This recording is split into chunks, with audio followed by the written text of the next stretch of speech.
Hello friends, study with मैंक के current affair session में आपका स्वागत है। ये current affair SSC, banking, railway, state PCS, CDS, CAPF, NDA और अदर कॉम्पिटिटिव एग्जाम आदि में सहायक होंगे। आज की डेट है 26 नवंबर 2021। तो चलिए आज का करंट अफेयर शुरू करते हैं। आज का पहला प्रश्न है, स्वीडन की किस पहली महिला प्रधानमंत्री को पद संभालने के कुछ ही घंटे बाद इस्तीफा देना पड़ा? Option A Magdalena Andersson, option B Hima Kohli, option C Kathy Hochul, option D Elizabeth Blackwell. देखिए, स्वीडन की पहली महिला प्रधानमंत्री मैग्डलेना एंडरसन को पद संभालने के कुछ ही घंटे बाद इस्तीफा देना पड़ा। संसद में बजट प्रस्ताव पर एंडरसन की सरकार को हार का सामना करना पड़ा। इसके बाद जो है आपका दो दलों की उनकी अल्पसंख्यक सरकार से एक दल अलग हो गया। मैग्डलेना को ही सोशल डेमोक्रेटिक पार्टी की नई नेता चुना गया था। उन्हें स्टीफन लॉफ्वेन की जगह प्रधानमंत्री बनाया गया था। लॉफ्वेन ने इस साल की शुरुआत में प्रधानमंत्री पद से इस्तीफा दे दिया था और एंडरसन इससे पहले वित्त मंत्री थी। तो इसका जो सही आंसर होगा वो होगा आपका ऑप्शन ए मैग्डलेना एंडरसन। चलिए नेक्स्ट क्वेश्चन पे चलते हैं। निम्न में से किस राज्य ने 3 राजधानी वाले विधेयक को निरस्त करने की घोषणा की है? Option A Punjab, option B Karnataka, option C Andhra Pradesh, option D Tamil Nadu. देखिए, आंध्र प्रदेश सरकार ने 3 राजधानी के लिए मार्ग प्रशस्त करने वाले कानून को निरस्त करने का निर्णय लिया है। आंध्र प्रदेश की 3 राजधानियों को लेकर चल रहा विवाद अब खत्म होने जा रहा है, क्योंकि अब राज्य की केवल एक ही राजधानी होगी और वो अमरावती होगी। मुख्यमंत्री की घोषणा के साथ ही राज्य मंत्रिमंडल ने 3 राजधानियों के विधेयक को वापस लेने और उच्च न्यायालय को निर्णय की सूचना देने का फैसला भी किया है। तो इसका जो सही आंसर होगा वो होगा आपका ऑप्शन सी आंध्र प्रदेश। चलिए नेक्स्ट क्वेश्चन पर चलता है।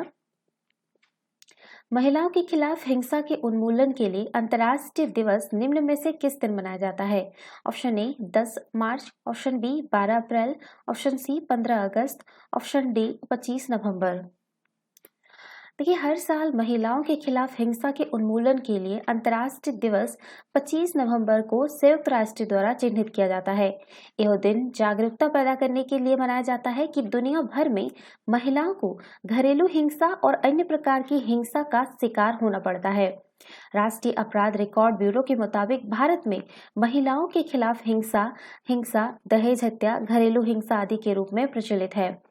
तो इसका जो सही आंसर होगा वो होगा आपका ऑप्शन डी 25 नवंबर। चलिए नेक्स्ट क्वेश्चन पे चलते हैं।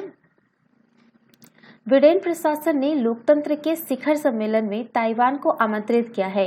यह शिखर सम्मेलन अमेरिका में कब आयोजित किया जाएगा? ऑप्शन ए 9 और 10 दिसंबर को, ऑप्शन बी 14 और 15 दिसंबर को, ऑप्शन सी 8 और 9 दिसंबर को, ऑप्शन डी 16, 10 और 11 दिसंबर को। देखिए, 23 नवंबर 2021 को प्रकाशित प्रतिभागियों की एक सूची के अनुसार ब्रिटेन प्रशासन ने ताइवान को अगले महीने अपने लोकतंत्र के लिए शिखर सम्मेलन के लिए आमंत्रित किया है। 9 से 10 दिसंबर 2021 को वर्चुअल इवेंट के लिए स्टेट डिपार्टमेंट की आमंत्रण सूची में पूरी दुनिया से 110 प्रतिभागी देश शामिल हैं। इस इवेंट का उद्देश्य दुनिया भर में लोकतांत्रिक पतन सहित अधिकारों और स्वतंत्रता में क्षरण को रोकने में मदद करता है। इस सूची में चीन या रूस शामिल नहीं किया गया है। तो इसका जो सही आंसर होगा वो होगा आपका ऑप्शन ए 9 और 10 दिसंबर 2021 को। चलिए नेक्स्ट क्वेश्चन पे चलते हैं। वायु गुणवत्ता ट्रैकर IQAir के अनुसार वायु प्रदूषण से प्रतिवर्ष कितने लाख लोगों की अकाल मृत्यु हो जाती है?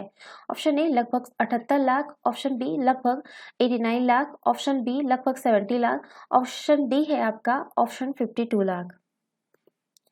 देखिए, वायु गुणवत्ता सूचकांक या AQI से वायु गुणवत्ता को मापा जाता है। AQI एक थर्मामीटर की तरह काम करता है जो 0 से 500 डिग्री तक चलता है। हालांकि तापमान में बदलाव दिखाने के बजाय AQI हवा में प्रदूषण की मात्रा में बदलाव दिखाने का एक तरीका है।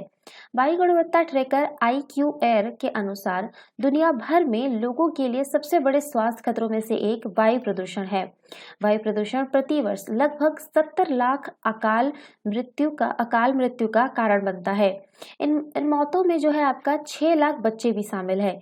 IQAir एक स्विस वायु गुणवत्ता प्रौद्योगिकी कंपनी है जो वायु प्रदूषण से सुरक्षा, वायु गुणवत्ता निगरानी और वायु सफाई उत्पादों को विकसित करने में विशेषज्ञता रखती है।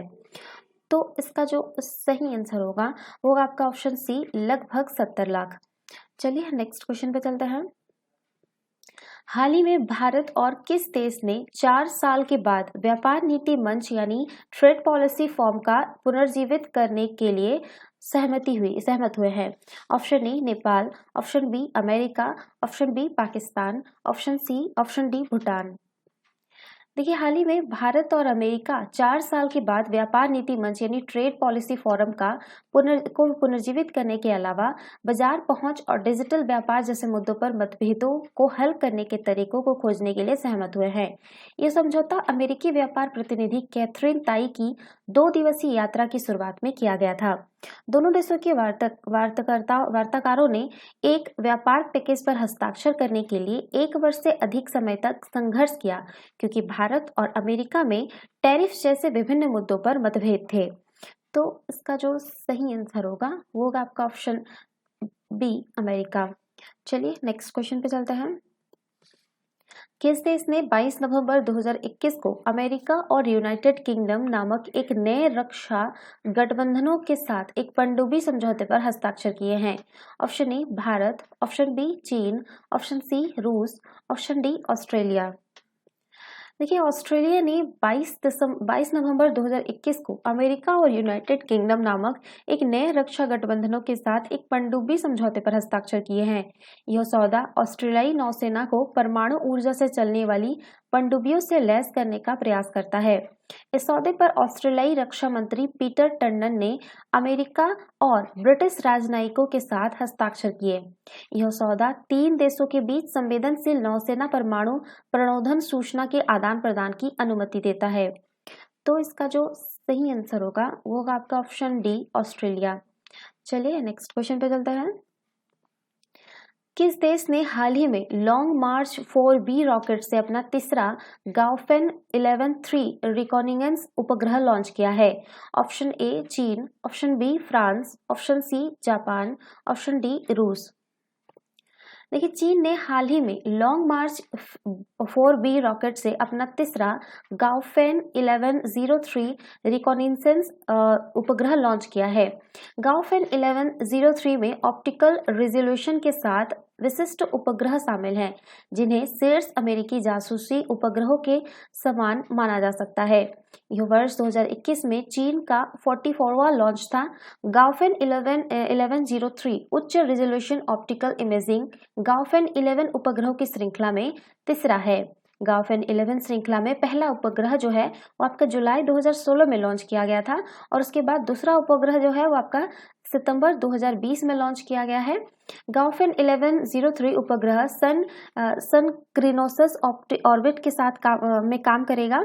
इसका उपयोग मुख्य रूप से भूमि सर्वेक्षण, भूमि अधिकारों की पुष्टि, सड़क नेटवर्क डिजाइन, शहर नियोजन, फसल उपज अनुमानों और आपदा रोकथाम एवं शमन के लिए किया जाएगा। तो इसका जो सही आंसर होगा वो होगा आपका ऑप्शन ए चीन। चलिए नेक्स्ट क्वेश्चन पे चलते हैं।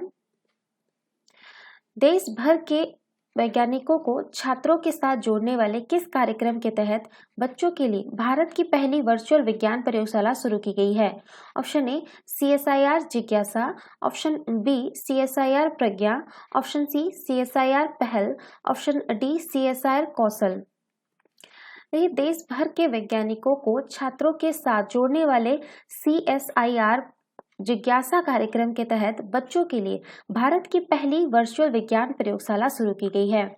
यह वर्चुअल प्रयोगशाला एक नई शुरुआत है जो कि देश की नई राष्ट्रीय शिक्षा नीति के अनुरूप है और देश के प्रत्येक हिस्से में बच्चों को विज्ञान के अभिनव प्रयोग के लिए मदद करने में मदद करेगी। इस नई सुविधा में केंद्रीय विद्यालयों, नवोदय विद्यालयों और सरकारी स्कूलों के छात्रों को काफी फायदा होगा। CSIR द्वारा इस प्लेटफॉर्म को CSIR जिज्ञासा कार्यक्रम के तहत IIT बॉम्बे के साथ संयुक्त तौर पर विकसित किया गया है, जो स्कूली छात्रों को प्रयोगशाला अनुसंधान के साथ कक्षा में सीखने की सुविधा प्रदान करता है। यह वर्चुअल प्लेटफॉर्म CSIR प्रयोगशालाओं का एक आभासी दौरा प्रदान करेगी और छात्रों को अनुसंधान के बुनियादी ढांचे के बारे में बताएगी, जो अन्यथा सुरक्षा मानकों को देखते हुए अपेक्षाकृत कठिन होगा। तो इसका जो सही आंसर है वो होगा आपका ऑप्शन ए, CSIR जिज्ञासा। चलिए नेक्स्ट क्वेश्चन पे चलते हैं। खगोलविदों के एक समूह ने किस शहर के पास स्थित joint metre wave radio telescope का उपयोग करके main sequence audio plus emitter नामक एक दुर्लभ वर्ग के 8 सितारों की खोज की है? Option A Delhi, option B Hyderabad, option C Ahmedabad, option D Pune. देखिए, खगोलविदों के एक समूह ने पुणे के पास स्थित joint metre wave radio telescope का उपयोग करके MRPs या main sequence radio plus emitter नामक एक दुर्लभ वर्ग के 8 सितारों की खोज की है। Main sequence radio plus emitter सामान्य रूप से मजबूत चुंबकीय क्षेत्रों और मजबूत बहुत तीव्र तारकीय हवा के साथ सूर्य की तुलना से अधिक गर्म तारे हैं।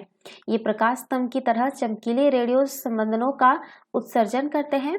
Giant metre wave radio telescope एक रेडियो टेलीस्कोप है जो पुणे से 80 किलोमीटर दूर खोद में स्थित है। यह Tata Institute of Fundamental Research द्वारा संचालित है। Tata Institute of Fundamental Research का National Centre for Radio Astrophysics Bharat में रेडियो खगोल विज्ञान का प्रमुख संस्थान है। तो इसका जो सही आंसर होगा वो होगा आपका ऑप्शन डी, पुणे। तो ये था इसके करंट अफेयर। वीडियो पसंद आए तो लाइक, शेयर और कमेंट करना ना भूलें। साथ ही साथ चैनल को सब्सक्राइब करना ना भूलें। Thanks for watching. Have a nice day. Take care.